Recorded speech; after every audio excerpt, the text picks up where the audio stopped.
توخى الوحي عنوانا وشاد من نوره في القلب إيمانا وغذ في السير يبغي العلم ملتمسا أصوله فحباه الله رضوانا علم الشريعة تاج عز لابسه يشدو به ألقا سعدا وجلانا. السلام عليكم ورحمة الله وبركاته. بسم الله الرحمن الرحيم. الحمد لله رب العالمين والصلاة والسلام على رسوله الكريم. أما بعد ባለፈው ጀልሳችን ላይ ዑስማን ረዲየላሁ አንሁ ያስመዘገቧቸው ድሎችን ወይም ፍቱሃቶችን በተለይ ደግሞ በምስራቅ በኩልና ወደ ሻም ሶሪያ አካባቢ ያስመዘገቧቸውን ድሎች በተወሰነ መልኩ ጠቆም አድርገን ነበረ። ዛሬም እንግዲህ ከመሻይኾች ውስጥ ሁለት ሸኾች መስር አካባቢ ያስመዘገቧቸውን ድል እንዲሁም ደግሞ በጥቅሉ እሳቸው ካስመዘገቧቸው ድሎች የምንማራቸውን ቁም ነገሮች የምንዳስስ ይሆናል። ከኡስታዝ አብዱሰላም እንጀምራለን። በሼኽ ሰዒድ ኺያር ፕሮግራማችንን እንዘጋለን። بسم الله الرحمن الرحيم والحمد لله رب العالمين والصلاة والسلام على المبعوث رحمة للعالمين وعلى آله وصحبه أجمعين. يتلاقوا سوستين خليفة عثمان رضي الله عنه كجلس بأناتشو ባሻገር በኺላፋ ዘመን ወይም ደግሞ ሀገርን ባስተዳደሩበት ጊዜ በፖሊሲም ሀገርን በማስፋፋት እንደዚሁም የተለያዩ የአስተዳደር ስርዓቶችን በመዘርጋት ለሙስሊሙ ዓለም ሀገር መምራትና ማስፋፋት ጽንሰ ሐሳቡን በደንብ ያሳዩ መሪ ናቸው። በተለይም ከአራቱም በንጽጽር የረዘመ ጊዜ የቆዩት እሳቸው ስለሆኑ የበለጠ ሀገር የመምራትና ስርዓት የመዘርጋት እድል ነበራቸው። ከዛ ውስጥ በዋነኝነት የሚጠቀሰው አፍሪካ ላይ ያሉ ቀላል የማይባሉ የአፍሪካ ክፍሎችን የከፈቱት በኋላም ደግሞ ለመከፈታቸው መሰረት የጣሉት ዑስማን ረዲየላሁ አንሁ ነበሩ። የሀገራቶቹ መከፈት ብቻ ሳይሆን ከዛ መከፈት ጀርባ ያለውን የተለያዩ ስትራቴጂዎችን እናነሳለን። የመጀመሪያው ምንድነው? እያንዳንዱን ማዕረካ ወይም ደግሞ ውጊያ ጦርነት ውስጥ ሲገቡ ያደርጓቸው የነበሩ ቅድመ ዝግጅቶች በጣም የሚያስደንቁ ናቸው። ይሄ ወታደራዊ የበሰለ ወታደራዊ ስልትን ቀድመው ተኽጢጥ ያደርጉ ይቀይሱ ነበር። ሁለተኛው ደግሞ በዛ ጦርነት ውስጥ የሚያሳትፏቸው መሪዎች የካበተ የጦርነት ልምድ ያላቸውና ጦርነትን በመምራትና በማሸነፍ የተዋጣላቸውን ሰዎች ይመርጡ ነበር። ካነ ሙወፈቀን في اختيار القائدين في المعركة። ሌላው ደግሞ ይሳተፉ የነበሩ ሰዎች ደግሞ በግልም በተናጠልም በጋራ ጀግንነት ነበራቸው። በአላህ መንገድ ላይ ሲዋጉ ጀግንነትን ያሳዩ ነበር። ወልኢማን الراسخ ጥልቅ ኢማን ነበር። ይሄ በጣም ለሙስሊሙ ዓለም ትልቅ አስተማሪ ነገር ነው። ሁለቱ ነገሮች አብረው የማይነጣጠሉ መሆናቸው። ወአይዱ ለሁም የአላህ ትእዛዝ ነው፣ ተዘጋጁላቸው። ያ ዝግጅት ቢኖርም ግን ለአላህ ነስር የሚገቡ ሰዎች ሆኖ ወደ ማዕረካና ወደ ትግል መግባት ምን ያህል እንደሚያገዝ እነዚህ ውጊያዎች በደንብ ያሳዩናል ማለት ነው። ለዚህ በጣም የሚደንቀው ነገር ከዚህ በፊት ምንም ልምድ የሌላቸው የሆነው መስክ ላይ የባህር ኃይል ማቋቋምም ሆነ ባህር ኃይልን ተጠቅመው መዋጋትን አይችሉትም። ሮሞች ግን ምናልባት ሺህ ዓመታት ምናምን የቆዩበትን ልምድ እነሱ በአጭር ጊዜ ውስጥ ሰርተው በጣም የበሰሉ ስልቶችን ተጠቅመው ጦርነቶችን ማሸነፍ ችለዋል። የመጀመሪያው የጀመሩት በምንድነው? እስክንድሪያን ከተቆጣጠሩ በኋላ ሮሞች ባስነጹት ዳግም አመስ ምክንያት እስክንድሪያን ለማጣት መስር ላይ ያለችዋን ከተማ ማለት ነው ለማጣት ተገደው ነበረ።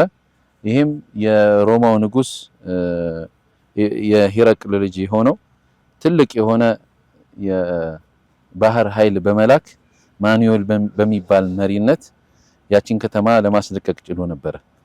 ግን የመስር ሰዎችም በዛች አጭር ጊዜ ውስጥ አምር ኢብኑ አልዓስ ረዲየላሁ ዐንሁ ምን ያህል አስተዋይና በሳል ሰው እንደሆነ ተረድተው ስለነበረ ያኔ ደግሞ ዑስማን አውርዷቸው ነበረ ከስልጣን መልሰው አምር ኢብኑ አልዓስን እንዲመልሱና እስከንደሪያን የማስለቀቁ ስራ በሳቸው እንዲመራ ለዑስማን ራእይ ሰጧቸው። በባለፉት ክፍሎች እንዳነሳ ነው ለፐብሊክ ኦፒኒየን ወይም ደግሞ ለህዝብ ሐሳብ ክፍት ስለነበሩ ወዲያው ነው ያንን ውሳኔ ወደ ስራ ያስገቡት። አምር ኢብኑ አልዓስ ደግሞ በጣም ሚን ዱሃት العرب ከአረቦች እጅግ ጭንቅላታቸው ምንድነው አብቃሪ የሚባሉ ከሚባሉት ውስጥ ጂኒየስ ከሚባሉት ውስጥ የሚመደቡ ስለነበሩ ምንድነው ያደረጉት ወደ ሪፍ ወደምትባለዋ ከተማ የሙስሊሞች ከተማ አይደለችም ሮሞች እንዲገቡና ያንን ከተማ በደንብ በነፃነት እንዲበክሉ ነበር የፈቀዱት ሰው እንዲማረርባቸው ማለት ነው። ገብተው ያንን ሲያደርጉ ሰው ጠላቸው። ስለዚህ ከውስጥ አጋዥ አገኙ ማለት ነው።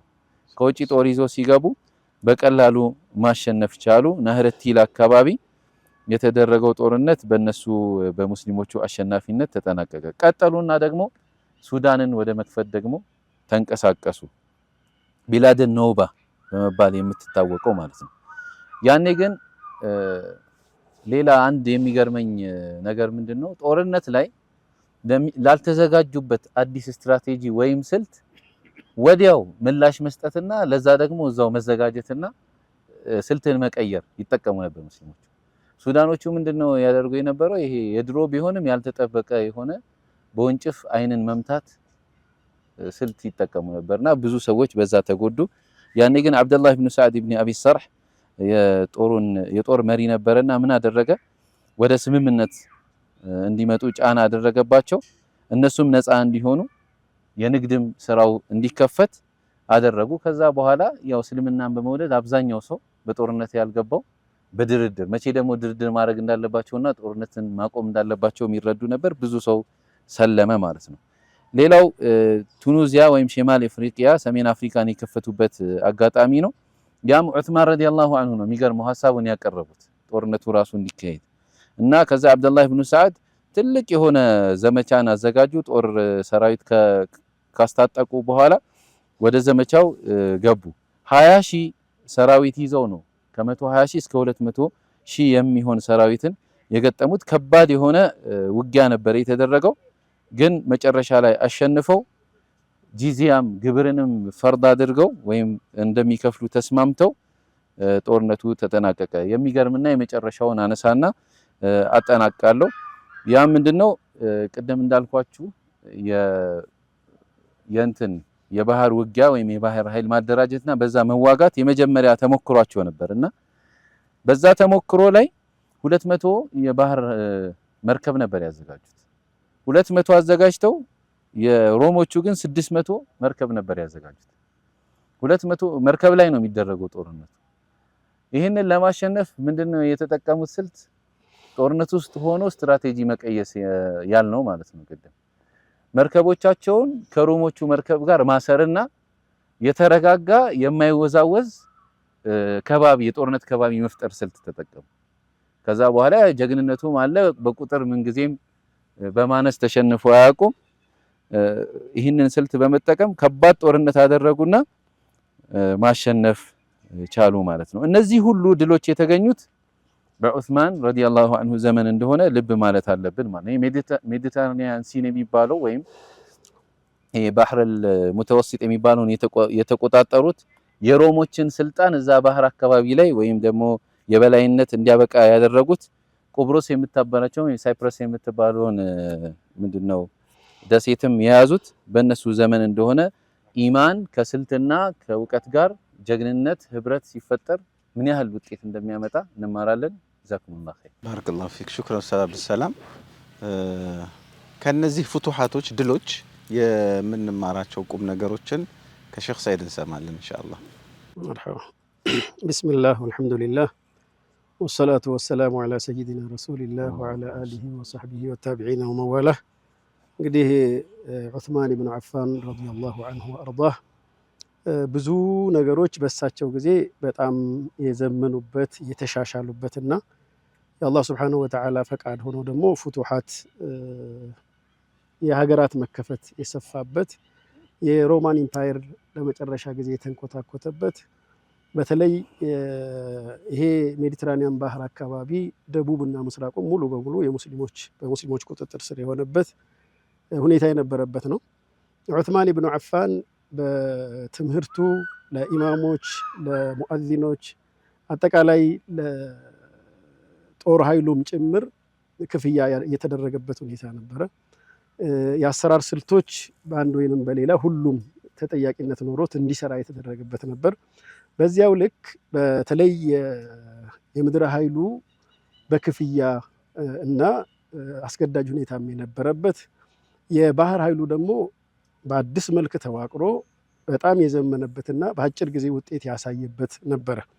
ስለዚህ በዚህ መልኩ የአላህ ሱብሓነሁ አንዱ ከዚህ የምንጠቀመው ነገር ተሕቂቁ ወዕዲላሂ ሊልሙእሚኒን አላህ ሱብሓነሁ ወተዓላ ለሙእሚኖች ቃል የገባው የተስፋ ቃል የተረጋገጠ መሆኑን እዚህ ጋር እንገነዘባለን። ምናልባት ከጊዜ አኳያ ሰፋ ያሉ ድሩሶችና ዒበሮች ቢኖሩም 1 3 4 ወሳኝ ናቸው፣ አስፈላጊ ናቸው ብዬ ያልኳቸውን ለማንሳት እሞክራለሁ። እዚህ ላይ ሌላው ምንድን ነው? አተጠውሩ ፊ ፉኑን ልሐርቢ ወሲያሳ። ከዚያ በፊት ከኢስላም በፊት የነበረው ምናልባት ወይ ለቁራሽ መሬት ወይ ለሐምያ ወይ ለሌላ ነገር ነበር ጦርነት የሚደረገው። አሁን ላይ ግን ለመብደእ ለመርህ ለዓቂዳ ተብሎ የሚደረግ ጦርነት መሆኑ ምንድነው ውጊያ መሆኑ አንዱ ልዩ የሚያደርገውና ከዚህ የምንወስደው ጉዳይ ነው። ሌላው ዋነኛው ነገር የተያዙ አካባቢዎችን የተከፈቱ ሀገራቶችን ደግሞ ዑስማን ኢብኑ አፋን ረዲየላሁ አንሁ ኢህቲማሙ ዑስማን ቢሑዱድ ደውላ አልኢስላሚያ የከፈቷቸውን አገሮች ድንበራቸውን መጠበቅና ማስከበር ላይ ቆራጥ የሆነ ውሳኔ መውሰዳቸውና አፈጻጸሙንም በአግባቡ እንዲፈጸም ማድረጋቸው ለዚያ ተገቢ የሆኑ ሰዎችን ለምሳሌ ሙዓዊያ ብን አቢ ሱፊያንን ሒጃዝና ሻምን በዚህ አካባቢ ያሉ የባህር በሮችንም ጭምር ኃላፊነት ሰጥተውት በዚያ መልኩ ጥበቃ እንዲደረግ በሁሉም አካባቢ የዚህ አይነት የሀገር ሉዓላዊነት የማስከበር የተከፈቱ ሀገራቶችን የማስከበርና እንደገናም ደግሞ ሌላን ሀገር ለመክፈት የሚደረገው አካሄድ ላይ ነገሮችን የሰለጠኑ የዘመኑ የተሻሉ የማድረግ ስራ ነበር። ከዚህ በተለየ መልኩ ይሄ አልኡስጡል አልባህሪን የባህር ኃይሉን ካዘጋጁ በኋላ የየብሱን ወይንም ደግሞ የምድር ኃይሉ ኢልዛሚ ሲሆን ማለት አስገዳጅ በሆነ መልኩ ሆኖ ክፍያ ያለው ሲሆን እዚህኛው ላይ ግን አዲሱ ስልት ላይ በፈቃደኝነት ላይ የተመሰረተ ማድረጋቸው እኒህና መሰል ነገሮች እንዳሉ ሆነው ከዚያ በኋላ ደግሞ አሰራራቸውን የተሻለ ለማድረግ ማህበረሰቡ ጋር የሎጂስቲክ ችግር ደግሞ እንዳይገጥማቸው ለማድረግ ሱልሃቸው ላይ ስምምነታቸው ላይ ከአካባቢው ሰው ጋር ስምምነት ሲያደርጉ አዳዲስ የስምምነት መስፈርቶችን አስቀምጠዋል። ያ ምንድነው? ሲስማሙ ስምምነታቸው ላይ ምን ያደርጋሉ? የአካባቢው ሰው ለሰራዊቱ እዛ ጋር የሚያስፈልገው የመጓጓዣ የምግብ መሰል ነገሮች ስምምነቱ ውስጥ እንዲካተቱ ማድረጋቸው ሌላ ነገር ነበር። ለምን ከሌላ ከሩቅ ቦታ ላይ መደድ አይጠብቁም፣ ሌላን የሚመጣ ሎጂስቲክስን አይጠብቁም። እዚህ ጋር በተቀመጠው መስፈርት መሰረት የአካባቢውን እዛው ጋር የተቀመጡበት ቦታ ላይ የሚጠቀሙት ነው የሚሆነው።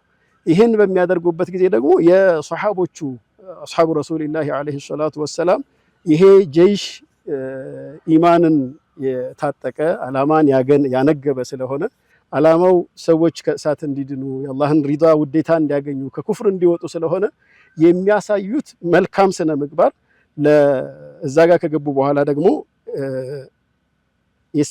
የነሱን ዓቂዳና መርህ እንዲያሰርጹ አግዟቸዋል።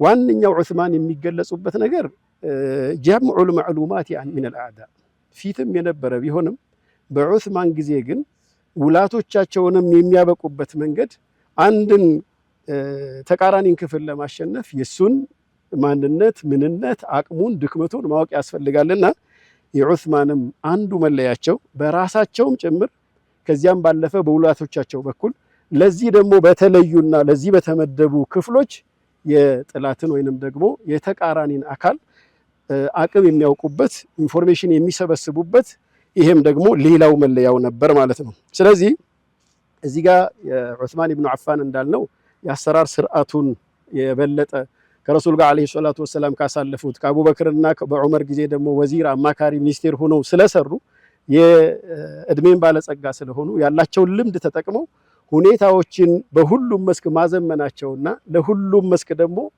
ኃላፊነትን ብቃት ላለው ሰው መስጠታቸው ለዚያ ደግሞ ለሚከፈለው ዋጋ ለሚሰራው ስራ ከአላህ ሱብሓነሁ ወተዓላ የሚገኘው እንዳለ ሆኖ ለነሱ ደግሞ ክፍያ መደረጉና ድንበርን በአግባቡ መጠበቅ ማዕሉማትን መሰብሰብ ከሁሉም በላይ የአላህ ወዕድ እነዚህ አስባቦች ተጨምረውበት የተረጋገጠበትና ሰፊ አስተምሮ የምንወስድበት መስክ ነው። ረዲየላሁ ዐን ዑስማን ወዐን በቂየቲ አስሓቢ ረሱሊላሂ ሰለላሁ ዐለይሂ ወሰለም አጅመዒን። ጀዛኩሙላሁ ኸይረን። በእውነቱ ስለ ዑስማን እየሰማናቸው ያሉ ጉዳዮችና መረጃዎች ከዛሬ 1400 ወይም 50 ምናምን ዓመት በፊት የተከሰቱ አይመስሉም።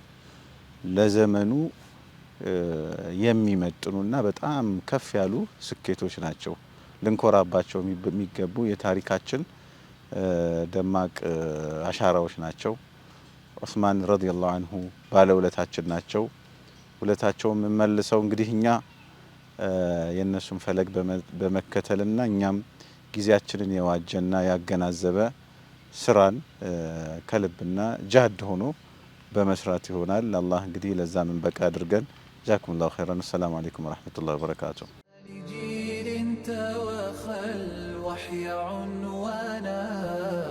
وشاد من نوره في القلب إيمانا وغذ في السير يبغي العلم ملتمسا أصوله فحباه الله رضوانا علم الشريعة تاج عز لابسه يشدو به ألقا سعدا وجلانا